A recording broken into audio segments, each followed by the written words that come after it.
predisposing factors, I mean abuse, just like in alcohol and drugs. So family history of addiction, relationship problems, huge parts of it. You know, this woman yesterday, a big part of her story was also that, you know, she felt distant from her husband, that he didn't care. He was unemployed, she had this caretaking job, and he would never come visit her. She was all day alone with this elderly, you know, so she felt like she didn't matter, he didn't care.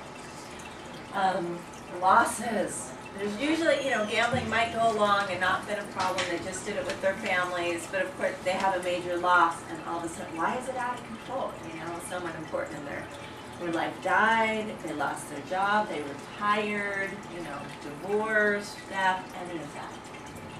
So, and unresolved grief and trauma, often from a long time ago. Chronic stress, physical problems, and just, they don't have other activities. Ask this woman, you know, what does she do? Nothing, nothing.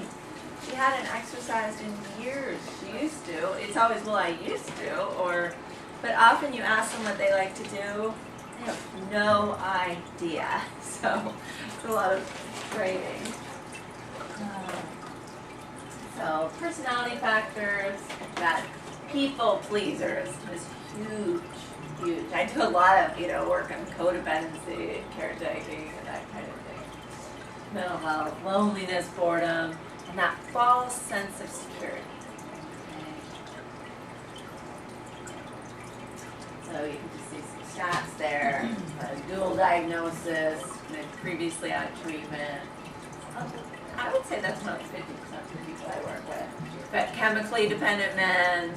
I also work a lot with significant others of gamblers, you know, and they're often, you know, not surprisingly highly codependent and, you know, have their own issues. Substance abuse, quicker progression that we already mentioned. So compared to men, more likely to have or at least be aware of self-esteem issues, of course.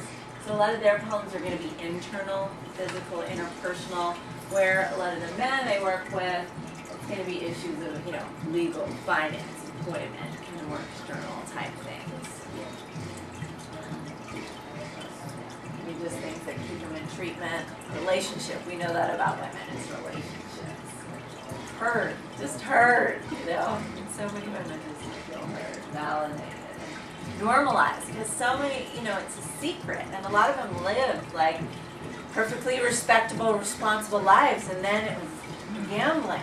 Oh my gosh, so they're so ashamed of it. So if they can go to a place where they're not alone, you know, I just say, you know, this is a start to be with a therapist, but we need to get you out with more women. So I'm a huge proponent of 12-step groups and other whatever therapy support groups. But just to look at some therapy for women, probably a lot of the things that you do here, right? Strengths-based, linking addiction and personal relationships, codependency, stress and coping. I mean, most people these days, but especially women, are juggling so many things in their life.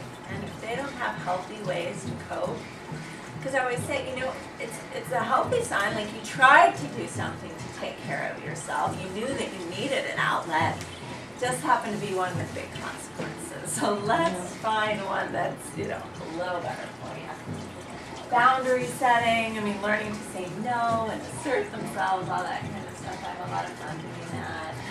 Self-care, eating, exercising. I mean, a lot of women, they'll identify, you know, issues with menopause or PMS or PMDD that tend to be related. Empty nesters, I mean, a lot of issues that tend to be just specific to them. So connecting and referrals, all that's a big part of it. So here's the DSM criteria for problem gambling. You need 5 of them to be a pathological. 3 of them is problem, and just 1 or 2 you're at risk. So that preoccupation, tolerance, increasing the amount of money and time, trying to quit and control and you can't, restless and irritability, along with some of those other withdrawal symptoms. Gambling to escape. Is your action gambler going to say yes to this one? Not usually. Like, no, I didn't do that. It was about the money, or it was about chasing, right? Or it was about, you know, the competition. Chasing, again. Trying to win the money back. And maybe that wasn't originally what got people in there, but a lot of time that's what gets them stuck. And especially when they're in debt, because somehow they think the problem is going to be the solution to their problem. So we got to work on that irrational thinking a lot. Lies, sometimes the illegal acts, and putting in jeopardy important things. And the last one there is how they had to get a bailout. And often they'll say, well, I never borrowed money to gamble, but they borrowed money, to pay the mortgage or whatever else it was, the telephone bill. So this is just a quick 2-question screen that I tell people, you can just ask a couple questions to see if gambling could be an issue. It's called the lie bet, and so we ask, have you ever felt the need to bet more and more money? And have you ever lied to anyone important to you about your gambling? Okay, so one or the other of those, then we want to ask them more and let them some help. So what kind of treatment works with gamblers? Lots of different kinds. There's a self-help workbook, and the website link can put you through to that. You can look at. They have a number of different languages. UCLA did it with Office for Online Gambling. I use that a lot, especially with my action-type gamblers. Men tend to like workbooks and quick things like that. So helpline counseling through an 800 gambler. They can also now get some helpline counseling through the phone. It can be good. When I worked up in Oregon, they started what they called a minimal intervention program with phone. And for people that were kind of in remote places or had physical problems or things like that, it made sense. But for other people, I think it was a way for them not to truly connect and get involved in treatment. So, but maybe that's all they're willing to do right now. So maybe that's meeting them where they are. Medications, they always want that magic pill. I'm sure you find that in your clients too. And every so often they'll market one, but it's not the answer. It's not the only answer. Of course, I refer some clients that have to do diagnosis. GA, I'll talk more details about that. How many of you are familiar with GA? Only in the sense that it, like any other 12 step. It's out there. Yeah. Yeah. I know they pass out all kinds of things in Las Vegas. Yeah, there's a lot of meetings here, in the It's area. all in the hotel room. There The main office is in Anaheim, actually. Yeah, but there's a meeting every day of the week in Orange County, LA, San Diego. And it's a very social group, too. They have picnics, and they go fishing together and that kind of thing. So it's very good if people get connected with that. I have an acquaintance that does the shopaholic and the gambling both very much nice, like the primary Yeah. two kind of interchange. Yeah, it can be. So there is hope for gamblers. This actually was a treatment center I worked at, so I know what was going on there. But 81% of them had, no gambling or reduced gambling after 6 months post-treatment. So, you look at the GA studies, pretty poor, but I think a lot of people that go to 12-step, the first time they go, they're not ready, they drop out, but then if they go back and stick, they can do pretty well. But overall, the numbers don't look good.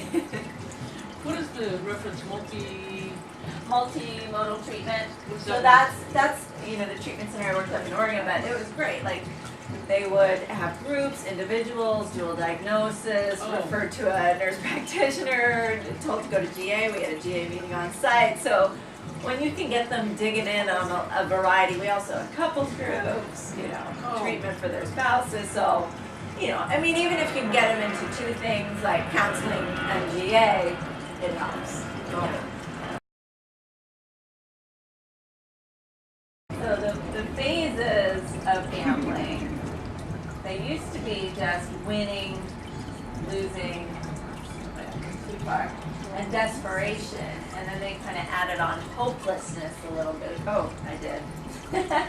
There, okay. But you can see, typically they do start winning in the beginning. They don't get hooked on it because they lose, right? So but they try and play it back, just like, that first use or whatever it is. They want to get back to that same rush, same excitement, same whatever. With the escape gamblers, it just works. They escape, they check out, they want to do it again.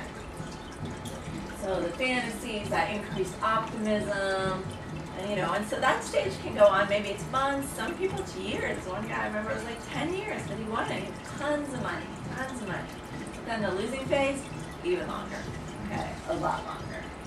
And then so they just can't stop lying, borrowing, things like that. Okay, those trends, those up and downs and everything, when you get your little slot card, your frequent flyer card, you know, that just tells the casino who you are and where exactly you're playing. And Yeah. there's a huge opportunity there to manipulate. You know, there, isn't there? The player card. Yeah. Yeah. You mean to give you a little win to keep you going? Oh, yeah. Oh, sure, and the free incentives. So, you know, I tell clients, at the end I have a slide on like, It's not rigged, it's Yeah. not, no, it's You mean not rigged. electronically, like randomly spitting out a little winning oh time yeah, machine? no, I don't, they're not that advanced because it is a random controlled It's all machine. based on numbers. But what they do all the is with their time- marketing. When they know they've been there, you haven't And been then there they in a send you while. out a letter. We miss you. you. Happy birthday. Here's a free room money. and stay, Exactly. whatever. Free trip. And that keeps You people feel like in you're getting there. something free and you belong and somebody cares. Yeah, so I tell people like, I mean, you can exclude from the casinos in different ways or the card rooms, but you can do it on 3 levels. And the lightest is marketing. I say no matter what, just get yourself off those marketing lists. And sometimes they have to call a few times because they don't want to give up on their, you know, good players. But every time you get that free this, or they'll just give them money, you know, $100, you know, and who wants to miss that? But as they know, I mean, okay, now how much did you lose the last time? So 100 is going to lose you 1,000. Is that really a good deal?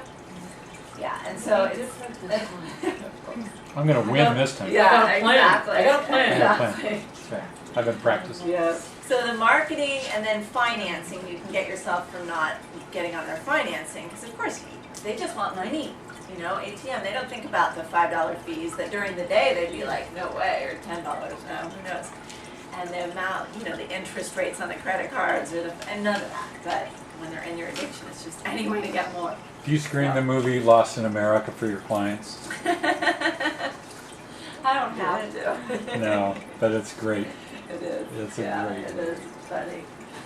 So then, desperate, you know, more alienated from people, you know, hiding out, more secrecy, maybe starting to break the law, and hopelessness, like we talked about, the suicide, divorce, arrest, all that kind of thing. So maybe they have to hit that before they get treatment. But there's hope. We have, you know, on the other side, critical. If they really want help, if they're mostly out of denial, you know, I can help them. I have these significant others, we call them affected individuals in the program. And of course they're codependents. They're always like, can you help my husband? You know, can we bring him in? It's like, is he in denial? Yeah, I don't want to waste my time. You know, I want to work with people that want help, you know? Because that's also, I get tremendous, you know, rewards from watching people get better. So I don't want to sit there and battle someone's denial. When they're ready, they can come So to you me. work with the affected person Oh, on, very on much their so. boundaries and Whether what or they're not, doing to take care of exactly. themselves. Yeah, yeah. And sometimes the gambler stops and comes in, and sometimes not. And sometimes they end up leaving him, and But the sometimes quality of life for just the like other Al-Anon. has improved. exactly. They're just let go and stop following them in their car or looking at. But this one woman, oh, she's significant other, she just found out this past week that not only was gambling, she had already separated from him, separated her finances, but she was in her 60s, and as much as she told me the last time it was separated, she was so done with them, she couldn't believe he relapsed and spent all her money. This man also, you know, we kind of went through, he definitely needs narcissistic personality disorder as well. But then she found out some numbers that he had been, you know, massage parlors and prostitutes and all of that. So she was really, up until that, ready to take him back again, you know? And even at the end of our session, after all this new information, still, can he come and see you? Oh, and I just looked at her and go, oh, yeah, and she just knew, oh, I'm doing that again, yeah. Just focus on yourself, we can't change them. Yeah, we can't change them. And this guy, he don't want to change. He thinks he has a good life. So, anyhow, you know, they just keep recovering and getting better, and their lives get bigger, and they get more connected. And so these are some of the typical phases of treatment. So assessment, I mean, just stabilizing, giving them a little hope that they're not alone, you know, that a lot of people recover from this. They can't even see that, you know, often they're just in such pain. So I give them some education about gambling, kind of I have to learn my little process of gambling, and I tell them about their withdrawal symptoms and some barriers to money they can use, and some of that I try to usually bring that in on the first session. Let's see, you know, coping, typical things, dealing with triggers, problem solving, communication, that kind of thing. And a lot, even with the action gamblers, a lot, you know, helping them deal with like their real ego and identity versus this fantasy, you know, relationship issues. I try to get a family member in, you know, as soon as I can, because one, I know they're suffering, and often they're either like punishing them or enabling them or flipping back and forth. And they just don't understand it as an addiction.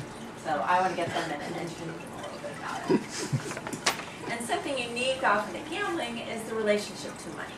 You know, because if they have this pile of bills and creditors calling and all that kind of thing, and they think they can, you know, keep from gambling when they still have the illusion that that's a way to make money, it's not happening. So, you know, lay it out. You know, get honest with your spouse, that kind of thing. And also, GA, I'll tell you, they have like pressure relief groups, which is different from other programs too, where if you're in there for 30 days, they'll get, you know, a sponsor and some other people to help look at your situation and maybe find some, you know, Your financial- solutions. Your financial, Yeah. right? And put Help you with together some some financial repayment planning, plans. yeah. And they really discourage bankruptcy. And it's so true, because if you don't feel that pain, you know, clean slate, oh, I can do it again, right? I had these parents come in because their son is a gambler, and I work with him, and he was young, but he stole out of his father's safe like $35,000. And so they had him on a payment plan, so he was paying back, you know, like $500 a month. And I mean, just, it's comical, but it's sick too. Like, so he's making his money. He works in, you know, financial in Costa Mesa, but he's like 22 years old, you know, he's really bright, you know, USC, just all that stuff. But it was a sports bettor, and so he got out of control and he stole from his dad. But his dad has home games, poker, and makes a lot of money, and so the son is dealing the poker games to pay back. I mean, right? But then the parents were also on top of that. As a bartender to make tips. And when I was talking to Dad, he was like in so much denial of the whole addiction thing, and I was, you know, I'm like, Dad, you don't get it as an addiction. Oh my God. Is his dad addicted too? Well, he makes money at it. He just hopes. He plays, but, you know, and his brother is a professional internet gambler who's like 23 years old. So, and Mom is an extreme codependent. But they wanted to forgive the debt. And I said, yeah, I was like, don't do that. Whatever you do, don't do that. As soon as it's clean, I mean, because one of his incentives, at first it was like, okay, I won't gamble for 3 months. And then it was like, really? Dad or the son? You still, the son. Yeah, because I worked with him separately for 8 sessions,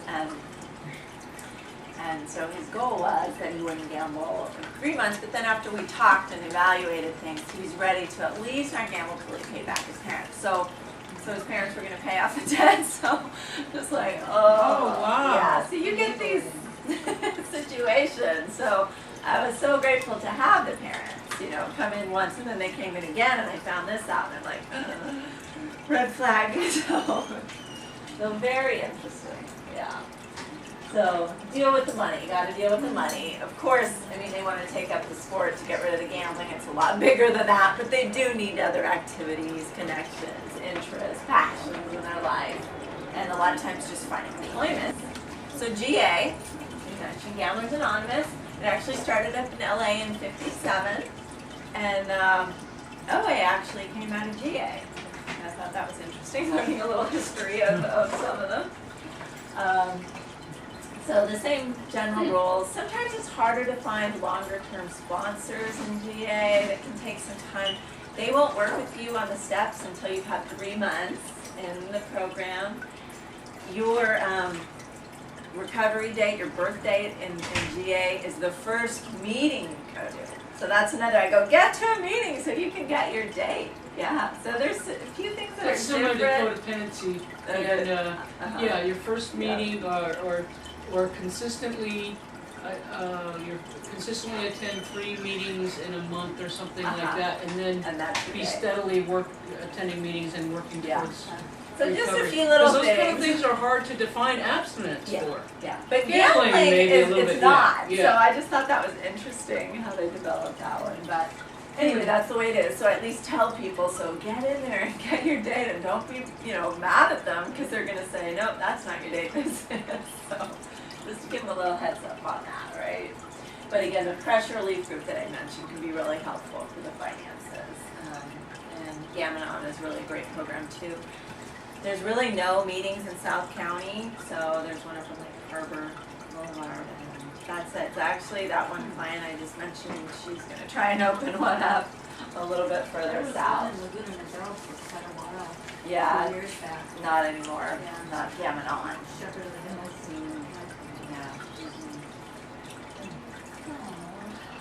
Let's see what else we got. So this is the state funded program. They love their acronyms, right? So CPG, TSP. I've been working with it and I still can't say it, but California Problem Gambling Treatment Services. So what that will allow people is 8 sessions, whether it's a gambler or anyone affected by it, okay? And if they don't have the funds or that kind of, don't have insurance, they can get another 8 sessions. So it's a pretty good deal, okay? And then, so there's the government resource. They have a really great website, tons of references, referrals, links, all that kind of thing if you want some more information. The California Council on Problem Gambling is also local here in Anaheim. And they certify people, so people that are not, this program, you have to be licensed for the state program now. They'll probably take counselors in another few years. But you can get certified as a problem gambling counselor through the California Council on Problem Gambling. That's heading Anaheim. So I'm the board of directors there. So self-restriction and exclusion, like I mentioned, it's kind of, again, it's not foolproof. You don't get like a laser tag beep when you go in or anything. But if you use your player's card and you win, those winnings are taken from you, okay? And if you're recognized, they're supposed to escort you out kind of thing. But again, I encourage them to do it on the marketing level, and if they ever use the financing, on the financing level, at least. California card rooms, it's easier if you do it for one, it's for all of them, but the casinos are independent, so you have to do it. You mean you go to the casino and you say, I'd like to exclude myself, or ban So- myself, or restrict myself, and they'll fill out a form with security and put that in. oh, But it's not foolproof. So I see, it's just one more effort of accountability, right? It's like controlled drinking. Well, I've done that with some of my patients, like having them write letters to all of their prescribing physicians, Yeah.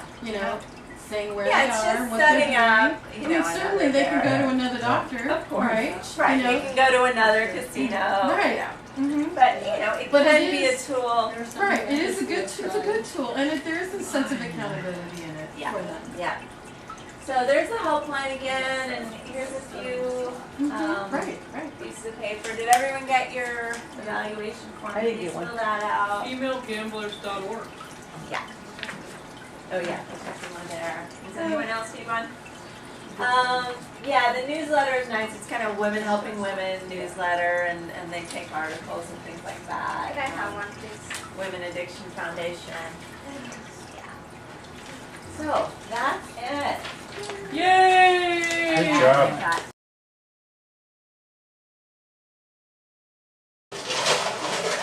families, you can see domestic violence, child abuse a lot higher, and just relationships. I mean, so many breakers to the board. So you can see physical abuse and neglect, especially neglect. And again, the parents, like that woman will think, they're playing internet at home or they're going out at night, but they're neglecting their kids. And the money's not going, they don't get the new shoes, for school this season, all that kind of thing.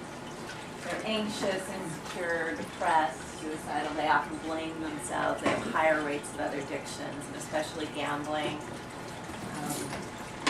They don't overwhelmed school. Physical health issues, I mentioned, the incredible stress, so they have heart disease, liver, the last like 5 intakes all had hypertension, okay? Borderline diabetes, these are just super common things. They're sitting, they're stressed out, right? All those things together. They're not going to the doctor, that's for sure. They're not going to spend their money. When was the last time this gal went to the doctor? Years, doesn't even know. Pretty common. Yeah, of course they have injuries. They had to use the ER because half of them don't have insurance. And by the time they finally discover I'm sick, it's like almost too late. So co-occurring condition, there's some really high numbers. So the suicidal ideation that I mentioned, 50 to 75%. Suicide attempts, up to 25%. Okay, really high. Depression, anxiety, huge rates, at least half of them. Borderline has really high rates, okay? And you would say, interesting, but with gambling, what it does is they say either when you're kind of hyper aroused, so if you have like mania or ADD or that kind of thing, it centers and calms. They say it makes them feel normal, okay? But when you're depressed or bored or flat, it gives you a boost. So for bipolar, it's like, it meets both needs. Yeah, so they get really deep into it, real strong self-medication. High rates of ADD, again, that impulsivity, they can't, not give into it. Alcohol. So in a lot of the cases, the other disorder came first. Yeah. People look at the impulse control, that came first because it's usually ADD, right? So that they've had for longer term. The mood disorder, again, so they're self-medicating, it just kind of sets them up. But of course, when they start gambling, the other ones can get worse too. Okay, it really exacerbates things. But just to notice, 96% had another lifetime, at least one other, and 64 had 3. So a little bit more on the substance abuse. Okay, so 7 times higher in gamblers. There's a common genetic vulnerability that I mentioned. Okay, so yes, it's role modeled, but there's also similarity in the genes. And if you go to substance abuse treatment, they tend to find that about 30% of of the substance abusers also have gambling problems. We just need to ask them, because a lot of times it's not asked, and so that's why I'm here, because I really want you to dig in, and sometimes it won't come out for a while. So let's look at some of the similarities. Addictive behaviors, right? Those same core components there. People are preoccupied, they think about it all the time, they can't stop on their own. Withdrawal. People are like, gamblers have withdrawal symptoms? They do.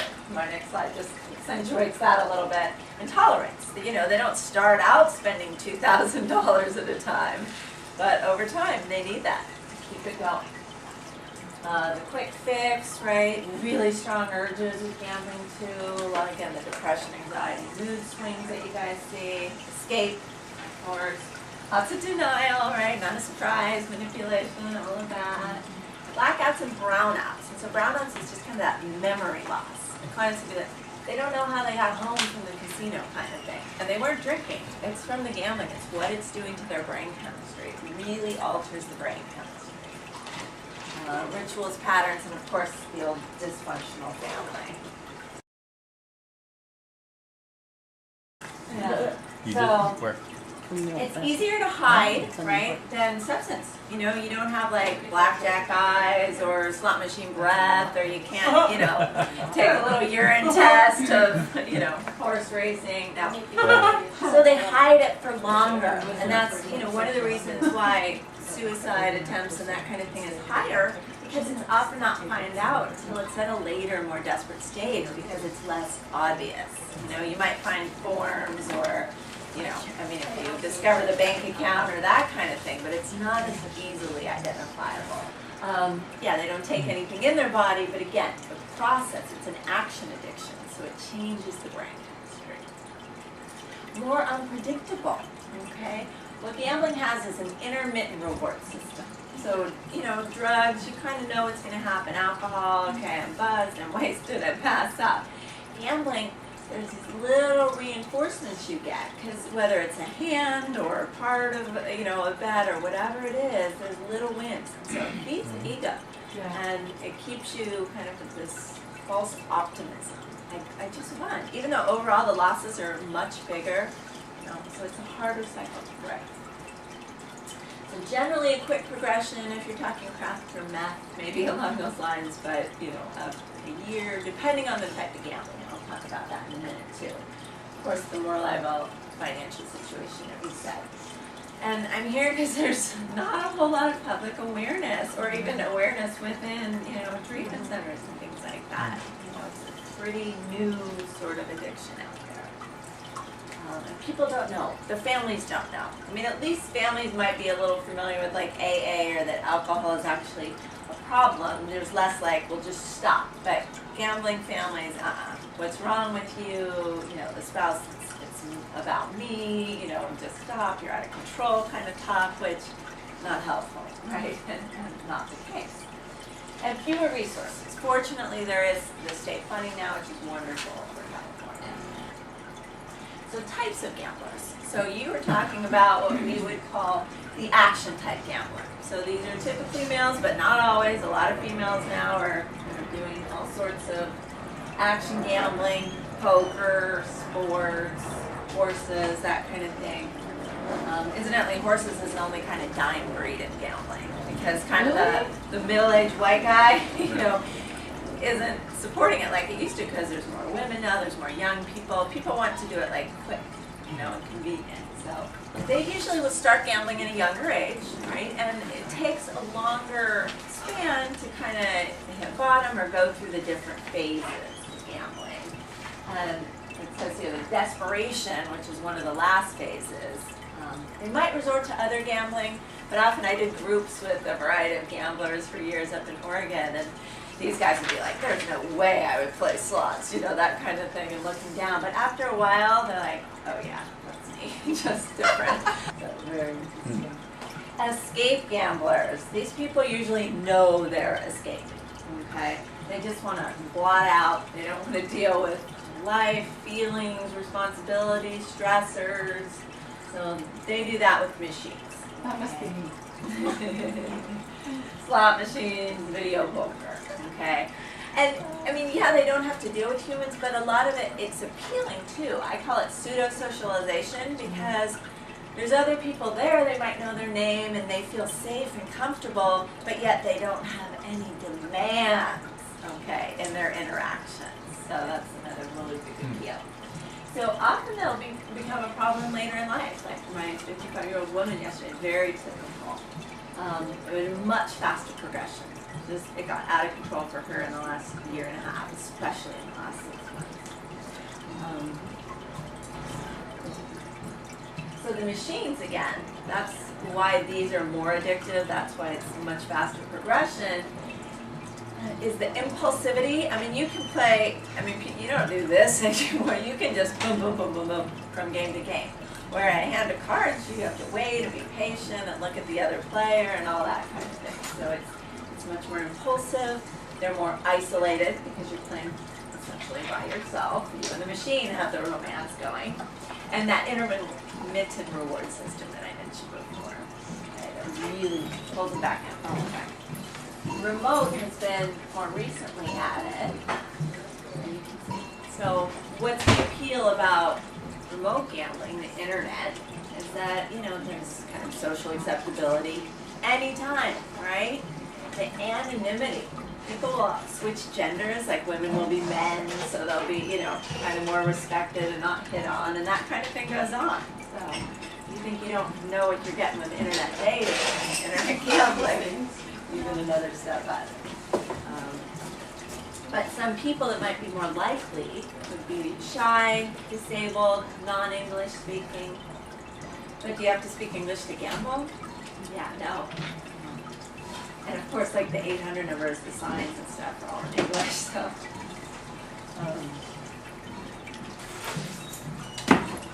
So what sets someone up to be a problem gambler? A number of different things. The personality, just some people, as you know, with your clients are going to be kind of more impulsive. type people, reward seeking, they might have the ADD kind of thing that we mentioned. They're reducing tension, they're dealing with stress.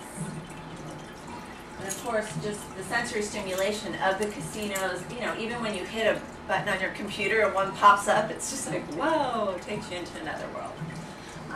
And again, intermittent reward system. And positive and negative reinforcement, right? We do something, it feels good, we do more of it. That's just what happens. And the altered brain chemistry. So some of the chemistry they found in the research has been like serotonin, so our mood management, right? Norepinephrine, that's like the arousal system. Adrenaline, of course, that allows them to go for 36 hours. And dopamine and opioid, which are in all addictions. So kind of the reinforcement, pleasure, reward system. So you have this concoction, that's going on in their brain. And so really when people say, why can't I stop? Am I stupid? I know, I'm being irrational. But no, it's really the brain just screaming out, I want more of this. Who wouldn't? And some studies have shown that gambling is like the quickest way to dissociate from reality. If you want to check out fast, that's what you do. And once you found it, nothing else is the same. And you hear that from gamblers. Nothing else is the same. Nothing gives me that kind of pleasure or escape. So social rewards, again, it's acceptable. That's why more and more women are doing it. Social, kind of the group membership. Think of the senior centers. It's the #1 social activity of people over 65, right? So other risk factors, just proximity. Okay, that's again why California now, because the proximity, there's so many within 50 miles of us, already twice as likely. Target marketing, you've probably seen different ads and commercials, all that goes after different groups at different times and really hones in on you. Cultural acceptance. Populations incarcerated. We don't think about that. I mean, they can't drink or drug in jail, but what do? They play cards. So, if they didn't get that skill from their dad when they were young, they'll get it there. And again, that might be another way. So they'll go out and get in a lot of trouble. So, of course, people with less income, the problems develop sooner because they have less income. Adolescents have a high rate, elderly, again, like I mentioned, not huge rates, but the ones that do get into it, they have no way of making up the money, and highest suicide rates, of course. They don't understand addiction, the shame, the loss of money, all of that, having to feel like a burden, that hide it. Talked about that a little. Women, it's 50% or so more of my clients than that, but these are just helpline callers. Mental health issues, substance, we already mentioned that.